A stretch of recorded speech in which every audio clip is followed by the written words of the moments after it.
Po pinaigting ang kaligtasan sa kalsada sa bayan po ng San Fabian sa pamamagitan po ng paggamit ng high visibility reflective vest at ilaw ng mga riders tuwing gabi matapos pong aprobahan ng Sangguniang Panlalawigan ng Pangasinan ang Municipal Ordinance No. 4 Series of 2026.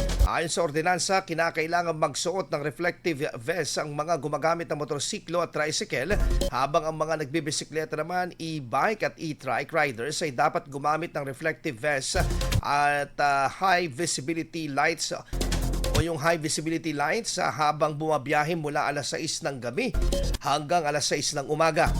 Sinabi naman ng lokal na pamahalaan ng San Fabian na layunin ng hakbang na mabawasan ang aksidente sa lansangan at mapataas pang visibility ng mga motorista upang mas maging ligtas ang lahat ng gumagamit ng kalsada.